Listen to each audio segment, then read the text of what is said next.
Aziz Nesinning G'aroyib bolalar asari bolalar va kattalar uchun mo'ljallangan mashhur hajviy romandir.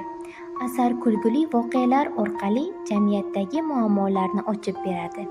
Roman ikki sobiq sinfdosh Ahmad va Zaynabning bir-biriga yozgan maktublari asosida qurilgan.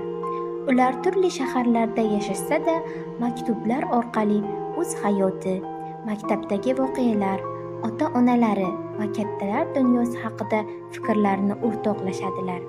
Asarning asosiy g'oyasida muallif shuni ko'rsatadiki, bolalar ko'pincha kattalardan ko'ra rostgo'y va adolatparvar bo'ladilar. Jamiyatdagi ayrim kamchiliklarni bolalar nigohi orqali ko'rsatish yanada ta'sirli bo'ladi. G'aroyib bolalar kulgili voqealarga boy, lekin chuqur ma'noga ega asar. Aziz Nesin bolalarning beg'ubor fikrlari orqali kattalar dunyosidagi kamchiliklarni mahorat bilan ochib beradi. Shu sababli bu asar nafaqat bolalar, balki kattalar uchun ham qiziqarli va foydali hisoblanadi. Aziz kitobxon, ushbu asarni o'qib chiqishingizni tavsiya etib qolamiz.